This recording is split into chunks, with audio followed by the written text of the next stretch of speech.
Warren Buffett के बारे में एक बहुत इंपॉर्टेंट चीज आपको जान लेनी चाहिए। वो स्टॉक मार्केट खेलते नहीं हैं, कम से कम जैसे हम और आप सोचते हैं वैसे तो बिल्कुल नहीं। उन्हें करंट इन्वेस्टमेंट ट्रेंड्स में कोई इंटरेस्ट नहीं है और जो पॉपुलर स्टॉक्स चल रहे होते हैं उनसे वो दूर रहते हैं। तो सवाल ये है कि एक इंसान ने $1,05,000 से $30 बिलियन की फॉर्च्यून कैसे बनाई सिर्फ स्टॉक मार्केट में इन्वेस्ट करके। इसका सबसे बड़ा सीक्रेट ये है, वॉरेन बफेट ने सुपर रिच स्टॉक मार्केट को खेलकर नहीं बल्कि उन लोगों और इंस्टीट्यूशंस को खेलकर बने जो स्टॉक मार्केट खेलते हैं। वॉरेन दूसरे इन्वेस्टर्स के पेसिमिज्म और शॉर्ट साइटेडनेस से पैदा होने वाली फुलिशनेस को एक्सप्लॉइट करने में माहिर हैं। आप देखिए, ज्यादातर लोग और फाइनेंशियल इंस्टीट्यूशंस जैसे म्यूचुअल फंड्स स्टॉक मार्केट में क्विक प्रॉफिट्स के लिए आते हैं। उन्हें फास्ट बक चाहिए, इजी डॉलर। इसकी वजह से उनके इन्वेस्टमेंट मेथड्स शॉर्ट साइटेडनेस से कंट्रोल होते हैं और जब ये शॉर्ट साइटेडनेस हद से ज्यादा बढ़ जाती है तो वॉरेन बफेट अपने बिलियंस के साथ पेशेंटली वेट कर रहे होते हैं। वो उन कंपनीज को खरीदने के लिए तैयार रहते हैं जिन्हें ज्यादातर लोग और म्यूचुअल फंड्स डेस्परेशन में बेच रहे होते हैं, और वो बिना डरे खरीद पाते हैं क्योंकि उन्हें पता होता है कि स्टॉक मार्केट के आज के जो कॉर्पोरेट परायाज हैं, कल मार्केट उन्हीं को पाने के लिए तरसेगा। ये सब वो इसलिए कर पाते हैं क्योंकि उन्होंने दो चीजें डिस्कवर की हैं जो बहुत कम इन्वेस्टर्स अप्रिशिएट करते हैं। पहली चीज, स्टॉक मार्केट में लगभग 95% लोग और investment institutions short term motivated है। इसका मतलब है कि ये इन्वेस्टर्स शॉर्ट टर्म स्टिमुलाई पर रिएक्ट करते हैं। किसी भी दिन वो गुड न्यूज पर खरीदते हैं और बैड न्यूज पर बेचते हैं, चाहे कंपनी के लॉन्ग टर्म इकोनॉमिक्स कैसे भी हों। ये क्लासिक हर्ड मेंटालिटी है। गुड न्यूज कुछ भी हो सकती है, कोई बाय आउट की खबर या क्वार्टरली अर्निंग्स में इंक्रीज, और बैड न्यूज एक इंडस्ट्री रिसेशन से लेकर क्वार्टरली अर्निंग्स प्रोजेक्शन को कुछ सेंस से मिस कर देना। और जब बैड न्यूज आती है तो ये लोग बेचना शुरू कर देते हैं। वॉरेन को ये भी पता है कि इसके ठीक उल्टा भी होता है। जब एक कंपनी के बारे में नेगेटिव न्यूज आती है तो उसका स्टॉक टेल स्पिन में चला जाता है। इसे कहते हैं बैड न्यूज फिनोमिनन। दोनों ही सिचुएशंस में कंपनी के अंडरलाइंग लॉन्ग टर्म इकोनॉमिक्स को अक्सर पूरी तरह से इग्नोर कर दिया जाता है। शॉर्ट टर्म मेंटालिटी की वजह से मार्केट कभी किसी कंपनी को ग्रॉसली ओवर वैल्यू करता है तो कभी ग्रॉसली अंडर वैल्यू। और यहीं आती है वॉरेन की दूसरी डिस्कवरी। टाइम के साथ एक बिजनेस की real long term economic value ही आखिरकार सब कुछ आकर ठीक करती है। अंडर वैल्यूड बिजनेसेस जिनके लॉन्ग टर्म इकोनॉमिक्स स्ट्रांग हैं, उन्हें आखिरकार मार्केट ऊपर की तरफ रिवैल्यू करता है, जिससे उनके शेयर होल्डर्स और अमीर बनते हैं। मतलब आज का स्टॉक मार्केट अनडिजायरेबल कल का शाइनिंग स्टार बन सकता है। इसलिए वॉरेन गुड न्यूज पर नहीं, बैड न्यूज पर खरीदते हैं। उनका गेम है पॉपुलर चीजों से बचना और वेट करना कि कब शॉर्ट टर्म बैड न्यूज एक फैंटास्टिक बिजनेस के प्राइस को नीचे गिराए और फिर उस पर जंप करके जितने शेयर्स हो सकें उतने खरीद लेना। जैसा कि वॉरेन ने एक बार कहा था, लो स्टॉक प्राइसेस का सबसे कॉमन कॉज है पेसिमिज्म। हम पेसिमिज्म पसंद करते हैं क्योंकि उससे जो स्टॉक प्राइसेस मिलते हैं वो हमें पसंद आते हैं। पेसिमिज्म ना कि ऑप्टिमिज्म वो फव्वारा है जिसने वॉरेन की सारी वेल्थ क्रिएट की है। इस शॉर्ट साइटेडनेस को समझाने के लिए वॉरेन के मेंटोर बेंजामिन ग्राहम ने उन्हें एक काल्पनिक सिचुएशन दी। ग्राहम ने कहा, इमेजिन करो कि तुम एक वंडरफुल और स्टेबल बिजनेस के ओनर हो और तुम्हारा एक इक्वल पार्टनर है जिसका नाम है मिस्टर मार्केट। मिस्टर मार्केट की पर्सनैलिटी थोड़ी अजीब है। कुछ दिन वो बिजनेस की सिर्फ अच्छी चीजें देखता है जिससे वो वाइडली एंथुजियास्टिक हो जाता है। दूसरे दिन वो सिर्फ नेगेटिव एस्पेक्ट्स देख पाता है जिससे वो जरूरत से ज्यादा पेसिमिस्टिक हो जाता है। और उसकी एक और आदत है कि हर सुबह वो तुम्हें बिजनेस में अपना इंटरेस्ट बेचने की कोशिश करता है। जब वो एंथुजियास्टिक होता है तो वो एक हाई सेलिंग प्राइस मांगता है, और जब वो डूम एंड ग्लूम वाले मूड में होता है तो वो एक बहुत लो सेलिंग प्राइस कोट करता है। आप उससे डील करो या ना करो, वो कल फिर आएगा एक नए कोट के साथ। अब अगर तुम्हें लगता है कि बिजनेस के लॉन्ग टर्म प्रोस्पेक्ट्स अच्छे हैं और तुम पूरा बिजनेस ओन करना चाहते हो, तो तुम मिस्टर मार्केट का ऑफर कब एक्सेप्ट करोगे? जब वो एंथुजियास्टिक होकर हाई प्राइस मांग रहा है या जब वो पेसिमिस्टिक होकर लो प्राइस कोट कर रहा है? जवाब साफ है, तुम तब खरीदोगे जब मिस्टर मार्केट बिजनेस के इमीडिएट फ्यूचर को लेकर पेसिमिस्टिक फील कर रहा हो, क्योंकि तभी तुम्हें बेस्ट प्राइस मिलेगा। वॉरेन कहते हैं कि वो आज भी मिस्टर मार्केट के साथ बिजनेस में होने की कल्पना करते हैं और उन्हें ये देखकर खुशी होती है कि मिस्टर मार्केट आज भी शॉर्ट टर्म पर फोकस करता है और बिजनेसेस की वैल्यू को लेकर उतना ही मैनिक डिप्रेसिव है। तो अब हमें पता है कि वॉरेन बफेट का अप्रोच सेलेक्टिव कॉन्ट्रेरियन है, यानी वो तभी इन्वेस्ट करते हैं जब किसी एक्सेप्शनल कंपनी का स्टॉक प्राइस नीचे गिरा हो। लेकिन एक्सेप्शनल कंपनी का मतलब क्या है? वॉरेन बिजनेस की दुनिया को दो कैटेगरीज में बांटते हैं। पहली, जिसे वो सिकली या बीमार कहते हैं, ये वो कंपनीज हैं जिनके इकोनॉमिक्स आमतौर पर खराब होते हैं। ये प्राइस कॉम्पिटिटिव इंडस्ट्रीज में काम करती हैं जहां प्रोडक्ट या सर्विस कमोडिटी टाइप का होता है। एक प्राइस कॉम्पिटिटिव बिजनेस वो प्रोडक्ट बनाता या बेचता है जो कई दूसरी कंपनीज भी बेचती हैं, और कस्टमर्स के लिए कंपटीशन सिर्फ प्राइस के बेसिस पर होता है। इसके बिजनेस इकोनॉमिक्स कमाल के होते हैं और इसका कारण है वो चीज जिसे वॉरेन ड्यूरेबल कॉम्पिटिटिव एडवांटेज कहते हैं। एक ऐसी कंपनी जिसके पास ड्यूरेबल कॉम्पिटिटिव एडवांटेज हो, वो आमतौर पर एक ब्रांड नेम प्रोडक्ट या सर्विस बेचती है जिसका मार्केट में एक ऐसा प्रिविलेज्ड पोजीशन होता है कि वो अपने प्रोडक्ट की प्राइस ऐसे सेट कर सकती है जैसे उसका कोई कंपटीशन ही ना हो, एक तरह की मोनोपोली। आइए पहले सिकली बिजनेस को समझते हैं जिससे वॉरेन दूर रहते हैं। प्राइस कॉम्पिटिटिव बिजनेस को पहचानना आसान है। यह आमतौर पर ऐसा प्रोडक्ट या सर्विस बेचता है जिसमें कंज्यूमर के लिए सबसे इंपॉर्टेंट फैक्टर प्राइस होता है। इसमें आती हैं airlines, steel producers, oil and gas companies, automobile manufacturers. ये सभी कंपनीज ऐसा प्रोडक्ट या सर्विस बेचती हैं जिसके लिए मार्केट में काफी कंपटीशन है।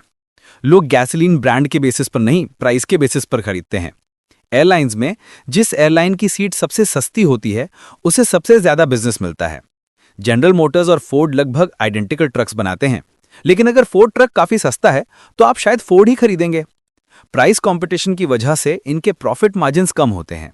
प्राइस कॉम्पिटिटिव बिजनेस में लो कॉस्ट प्रोवाइडर ही जीतता है, लेकिन लो कॉस्ट बने रहने के लिए इन कंपनीज को लगातार मैन्युफैक्चरिंग इंप्रूवमेंट्स करते रहना पड़ता है। इसके लिए जरूरी कैपिटल एक्सपेंडिचर्स इनकी रिटेन्ड अर्निंग्स को खा जाते हैं, और इसके ऊपर इनमें से कई कंपनीज पर बहुत ज्यादा लॉन्ग टर्म डेट का बोझ होता है।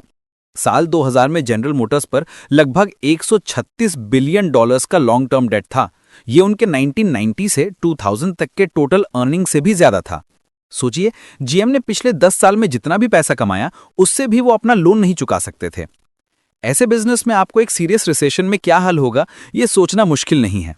इसलिए वॉरेन कहते हैं कि जब एक एक्सीलेंट रेपुटेशन वाली मैनेजमेंट एक पुअर रेपुटेशन वाले बिजनेस से मिलती है तो आमतौर पर बिजनेस की रेपुटेशन ही बरकरार रहती है। मतलब एक खराब बिजनेस को कोई भी चलाए वो आखिरकार खराब ही रहता है। अब आते हैं उस बिजनेस पर जिसे वॉरेन पसंद करते हैं, वो बिजनेस जिसके पास ड्यूरेबल कॉम्पिटिटिव एडवांटेज हो। इस कॉन्सेप्ट को समझाने के लिए वॉरेन एक कासल एंड मोट यानी किला और उसके चारों तरफ की खाई की एनोलॉजी देते हैं। मान लीजिए कि बिजनेस एक किला है और उसके चारों तरफ एक प्रोटेक्टिव खाई है जिसे हम कॉम्पिटिटिव एडवांटेज कहेंगे। ये खाई किले को दूसरे बिजनेसेस के अटैक से बचाती है। ये खाई एक सिंपल ब्रांड नेम भी हो सकता है। अगर आपको टाको बेल का चलूपा खाना है तो आपको टाको बेल ही जाना पड़ेगा। अगर आपको H&R ब्लॉक से एक्सपर्ट टैक्स एडवाइस चाहिए तो आपको H&R ब्लॉक के पास ही जाना होगा। कोका कोला अमेरिका का बेस्ट सेलिंग सॉफ्ट ड्रिंक बनाती है। अगर आपको इनमें से कोई भी ब्रांड नेम प्रोडक्ट या सर्विस चाहिए तो आपको उसे उसके सोल प्रोड्यूसर से ही खरीदना पड़ेगा। इन कंपनीज के पास एक ऐसा कॉम्पिटिटिव एडवांटेज है जो इन्हें मोनोपोली जैसे प्रॉफिट्स कमाने देता है। लेकिन वॉरेन के लिए सिर्फ कॉम्पिटिटिव एडवांटेज का होना काफी नहीं है। कंपनी के पास जो एडवांटेज हो वो ड्यूरेबल होना चाहिए। ड्यूरेबल से उनका मतलब है कि बिजनेस अपने कॉम्पिटिटिव एडवांटेज को फ्यूचर में भी मेंटेन कर सके बिना उस पर बहुत ज्यादा कैपिटल खर्च किए। लो कॉस्ट ड्यूरेबिलिटी इसलिए इंपॉर्टेंट है क्योंकि इससे बिजनेस की अर्निंग पावर प्रेडिक्टेबल हो जाती है। अगर कंपनी साल दर साल वही प्रोडक्ट बनाती रहे तो उसके चलते रहने के चांसेस ज्यादा हैं। कंसिस्टेंट प्रोडक्ट्स का मतलब है कंसिस्टेंट प्रॉफिट्स, और दूसरा कारण ये कंपनी की एबिलिटी को बढ़ाता है कि वो अपने सुपीरियर अर्निंग्स को शेयर होल्डर्स की वेल्थ बढ़ाने में यूज करे, ना कि सिर्फ बिजनेस को मेंटेन करने में। एक कंपनी जैसे हर्शीज को लीजिए। ये एक ऐसा प्रोडक्ट बेचती है जो पिछले 70 सालों में बहुत कम बदला है, चॉकलेट। क्या आपको लगता है कि अगले 70 सालों में ये बहुत बदलेगा? बहुत कम चांसेस हैं। कोका कोला पिछले 80 सालों से वही प्रोडक्ट बना रही है। क्या इन कंपनीज को रिसर्च एंड डेवलपमेंट पर बिलियंस खर्च करने पड़ेंगे? शायद नहीं। इसकी तुलना इंटेल से कीजिए। इंटेल एक कमाल की कंपनी है, लेकिन वो एक बहुत ही कॉम्पिटिटिव इंडस्ट्री में है। प्रोडक्ट्स की हर नई जनरेशन उन्हें बहुत महंगी पड़ती है। साल 2000 में इंटेल ने रिसर्च एंड डेवलपमेंट पर $3 बिलियन से ज्यादा खर्च किए। अगर वो ये पैसा खर्च ना करें तो उनकी प्रोडक्ट लाइन कुछ सालों में पूरी तरह से आउटडेटेड हो जाएगी। उनका कॉम्पिटिटिव एडवांटेज उनके प्रोडक्ट्स में नहीं बल्कि नए प्रोडक्ट्स बनाते रहने की एबिलिटी में है। वॉरेन ऐसे बिजनेस में इन्वेस्ट करना चाहते हैं जो ऐसा प्रोडक्ट या सर्विस दे जो कंज्यूमर के दिमाग में इतना बस चुका हो कि प्रोडक्ट को कभी बदलना ही ना पड़े। तो अब सवाल यह है कि आप इन कंपनीज को पहचानेंगे कैसे? आपको ब्रांड नेम प्रोडक्ट्स ढूंढने से शुरुआत करनी होगी, लेकिन एक क्वांटिटेटिव टेस्ट भी है जो बहुत काम आता है। वॉरेन ने देखा है कि एक ड्यूरेबल कॉम्पिटिटिव एडवांटेज वाली कंपनी लगातार शेयर होल्डर्स इक्विटी पर हाई रेट ऑफ रिटर्न देती है। शेयर होल्डर्स इक्विटी का मतलब है कंपनी के टोटल एसेट्स माइनस उसकी टोटल लायबिलिटीज। सीधे शब्दों में कंपनी की नेटवर्थ। पिछले 50 सालों में अमेरिकन कॉर्पोरेशंस का average return on share holders equity लगभग 12% रहा है। प्राइस कॉम्पिटिटिव बिजनेसेस का रिटर्न ऑन इक्विटी आमतौर पर 12% से नीचे होता है और जिन कंपनीज के पास ड्यूरेबल कॉम्पिटिटिव एडवांटेज होता है उनका रिटर्न ऑन इक्विटी लगातार 12% से ऊपर रहता है। देखिए, H&R ब्लॉक का एवरेज रिटर्न ऑन इक्विटी 25% था जब वॉरेन ने उसमें पोजीशन ली। कोका कोला का लगभग 33% था जब वॉरेन ने उसमें इन्वेस्ट किया। नाइट रीडर न्यूज़पेपर्स का 14 to 20% के रेंज में था। लेकिन कीवर्ड है कंसिस्टेंट। वॉरेन ऐसी कंपनी नहीं ढूंढ रहे जिसका रिटर्न ऑन इक्विटी कभी कभी हाई हो, बल्कि ऐसी कंपनी जिसका रिटर्न ऑन इक्विटी लगातार हाई हो। कंसिस्टेंसी ही ड्यूरेबिलिटी का सबूत है। लेकिन सिर्फ इस एक मीट्रिक पर डिपेंड करना काफ़ी नहीं। कई बार कंपनीज डेट लेकर या शेयर बायबैक करके अपना इक्विटी बेस छोटा कर देती हैं, जिससे उनका रिटर्न ऑन इक्विटी हाई दिखता है। इससे बचने के लिए Warren return on total capital भी देखते हैं। ड्यूरेबल कॉम्पिटिटिव एडवांटेज वाली कंपनीज दोनों ही मामलों में कंसिस्टेंट हाई रिटर्न्स देती हैं। जब आपने ऐसी कंपनी आइडेंटिफाई कर ली जिसका बिजनेस मॉडल आपको समझ आता है, जिसके पास एक ड्यूरेबल कॉम्पिटिटिव एडवांटेज है और जिसके फाइनेंशियल नंबर्स जैसे कि रिटर्न ऑन इक्विटी कंसिस्टेंट और स्ट्रांग हैं, तब आपका आधा काम पूरा हो गया। अब आता है आखिरी और सबसे इंपॉर्टेंट हिस्सा, कब खरीदना है। एक ग्रेट कंपनी को पहचानना ही काफ़ी नहीं है। वॉरेन कहते हैं कि H&R ब्लॉक $60 अ शेयर पर उनके लिए बाय नहीं है, लेकिन $30 पर यह डील ऑफर लाइफ टाइम है। बाइंग अपॉर्चुनिटी प्राइस से तय होती है और ये अपॉर्चुनिटी तब मिलती है जब मार्केट, इंडस्ट्री या बिजनेस कुछ ऐसी कंडीशन से गुजर रहा हो जो इन ग्रेट कंपनीज के लिए बेस्ट प्राइसिंग दे। ये रिपीटेटिव इवेंट्स हैं जिन्हें आप पहचान सकते हैं, जैसे कि bear markets, industry wide recessions या individual calamities. True bear market stock prices को पूरी तरह तबाह कर देते हैं और ये सिलेक्टिव कॉन्ट्रेरियन इन्वेस्टिंग के लिए सबसे अच्छा मौका देते हैं, जैसे 1973-74 का बेयर मार्केट या फिर 2000-2001 का बेयर मार्केट। इन समयों में ड्यूरेबल कॉम्पिटिटिव एडवांटेज वाली कंपनीज अपने लॉन्ग टर्म वर्थ के एक फ्रैक्शन पर मिल रही होती हैं। वॉरेन कहते हैं, दूसरों के ग्रीडी होने पर डरो और दूसरों के डरने पर ग्रीडी बनो। बेयर मार्केट्स आमतौर पर डर का माहौल बनाते हैं। कभी कभी पूरी इंडस्ट्री एक फाइनेंशियल सेटबैक से गुजरती है, जैसे 1990 में banking industry recession. Wall street ने ऐसे रिएक्ट किया जैसे वेल्स फार्गो, जो उस वक्त देश के सबसे स्ट्रॉन्ग बैंक्स में से एक था, दिवालिया होने वाला है। उसका स्टॉक प्राइस $86 से गिरकर $41.30 पर आ गया। इस मौके पर वॉरेन ने कंपनी का 10% हिस्सा खरीद लिया। वेल्स फार्गो की लोन लॉसेस उतनी बुरी नहीं हुई जितनी उम्मीद थी और 10 साल बाद उसके शेयर का प्राइस इक्विवेलेंट टू $270 हो चुका था। और फिर आती हैं इंडिविजुअल कैलामिटीज। कभी कभी ब्रिलियंट कंपनीज कुछ बेवकूफ़ी भरे काम करती हैं और उन्हें काफ़ी पैसा खोना पड़ता है। स्टॉक मार्केट इस पर रिएक्ट करता है और स्टॉक प्राइस को नीचे गिरा देता है। आपका काम ये फिगर आउट करना है कि ये सिचुएशन एक पासिंग कैलामिटी है या इससे कंपनी को परमानेंट डैमेज हुआ है। वॉरेन ने गाइको और अमेरिकन एक्सप्रेस में तब इन्वेस्ट किया था जब उन्होंने ऐसी बिजनेस ब्लंडर्स की थी जिससे उनकी पूरी नेटवर्थ खत्म हो गई थी, लेकिन उनका कोर बिजनेस, उनका ड्यूरेबल कॉम्पिटिटिव एडवांटेज अभी भी इंटैक्ट था। एक रियल लाइफ एग्जाम्पल लेते हैं वॉरेन के 2000 के H&R ब्लॉक परचेज का। H&R ब्लॉक टैक्स प्रिपरेशन के किंग हैं। ये एक ऐसी सर्विस है जो वो 50 साल से बेच रहे हैं और जब तक टैक्सेस रहेंगे ये सर्विस चलती रहेगी। उनका ब्रांड नेम ही उनका किला और खाई है। साल 2000 में H&R ब्लॉक पर डेट कम था, उसके अर्निंग्स स्ट्रांग थे और ऊपर की तरफ जा रहे थे और उसका रिटर्न ऑन इक्विटी एवरेज 22% था। ये सारे साइंस एक ड्यूरेबल कॉम्पिटिटिव एडवांटेज की तरफ इशारा कर रहे थे। लेकिन 1999 के टेक बबल के बाद जब मार्केट क्रैश हुआ तो H&R ब्लॉक का शेयर प्राइस भी नीचे आया। वॉरेन ने इस मौके को यूज किया। उन्होंने लगभग $29 अ शेयर के एवरेज प्राइस पर कंपनी का 8% हिस्सा खरीद लिया।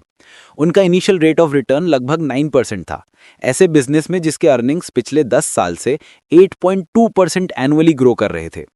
सोच के देखिए, एक 6% रिटर्न वाले गवर्नमेंट बॉन्ड के बदले उन्हें एक ऐसा इन्वेस्टमेंट मिल रहा था जो 9% से शुरू हो रहा था और हर साल 8% से ग्रो करने की पोटेंशियल रखता था। और नतीजा, जून 2001 तक H&R ब्लॉक का शेयर $60 पर ट्रेड कर रहा था। वॉरेन को एक साल में 107% का रिटर्न मिला। आपको हमेशा 10 साल वेट करने की जरूरत नहीं है। और आखिर में सेल कब करना है? वॉरेन का बिग मनी ऐसी कंपनीज को लॉन्ग टर्म होल्ड करने से आया है, लेकिन वो भी सेल करते हैं जब प्राइस बहुत ज़्यादा हाई हो जाए। उनका रूल सिंपल है, जब स्टॉक्स जो आमतौर पर 10 to 25 times earning per trade करते हैं वो 40 या उससे ज़्यादा टाइम्स अर्निंग्स पर ट्रेड करने लगें सिर्फ इसलिए कि मार्केट में मास स्पेक्यूलेशन चल रहा है, तब निकलने का टाइम है। 1998 में कोका कोला का stock 62 times earning per trade कर रहा था। ये एक ऐसा प्राइस था जिससे बिजनेस के इकोनॉमिक्स जस्टिफाई नहीं कर सकते थे। उस वक्त एक 6% कॉर्पोरेट बॉन्ड में इन्वेस्ट करना कोक के स्टॉक को होल्ड करने से ज़्यादा प्रॉफिटेबल था। वॉरेन ने उस समय अपने कोक होल्डिंग्स का एक हिस्सा बेचा। तो आखिर में सब कुछ इस पर आकर रुक जाता है। एक बिजनेस एनालिस्ट की तरह सोचिए, ना कि एक सिक्योरिटीज एनालिस्ट की तरह। एक ऐसी कंपनी ढूंढिए जिसके पास एक मजबूत कॉम्पिटिटिव एडवांटेज हो जिससे आप समझ सकें। उसके बाद आराम से बैठिए। मार्केट की शॉर्ट साइटेडनेस और पेसिमिज्म आपको मौका जरूर देगी, आपको बस पेशेंस रखना है। दुनिया में सबसे मुश्किल काम, जैसा कि वॉरेन ने कहा, पेशेंट रहना है। लेकिन जो लोग ऐसा कर पाते हैं उन्हें स्टॉक मार्केट सोने की थाली में हीरे परोस कर देता है। आपको बस उन्हें उठाने के लिए तैयार रहना है।